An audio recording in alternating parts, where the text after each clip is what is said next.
sorry, Paul. This is all wrong. What? You'll have to do it over again. It's not worthy of you. Throw it all out. Except for that part of naming the gravedigger after me. You can leave that in. I really value your criticism. But maybe we're being a little hasty here. Paul, what you've written just isn't fair. Not fair. That's right. When I was growing up in Bakersfield, my favorite thing in all the world was to go to the movies on Saturday afternoons for the chapter plays. Cliffhangers. I know that, Mr. Man. They also call them serials. I'm not stupid, you know.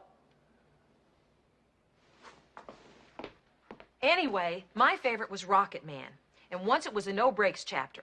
And the bad guy stuck him in a car on a mountain road and knocked him out and welded the door shut and tore out the brakes and started him to his death. And he woke up and tried to steer and tried to get out, but the car went off a cliff before he could escape. And it crashed and burned, and I was so upset and excited. And the next week, you better believe I was first in line. And they always start with the end of the last week.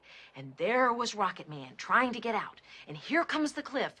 And just before the car went off the cliff, he jumped free. And all the kids cheered. But I didn't cheer. I stood right up and started shouting, "This isn't what happened last week. Have you all got amnesia? They just cheated us. This isn't fair. He didn't get out of the cock-a-doodie car."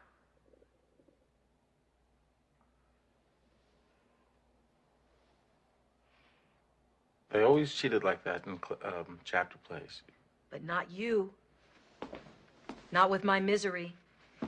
Remember, Ian did ride for Dr. Cleary at the end of the last book, but his horse fell jumping that fence, and Ian broke his shoulder and his ribs and lay all night in the ditch, and he never reached the doctor. So there couldn't have been any experimental blood transfusion that saved her life.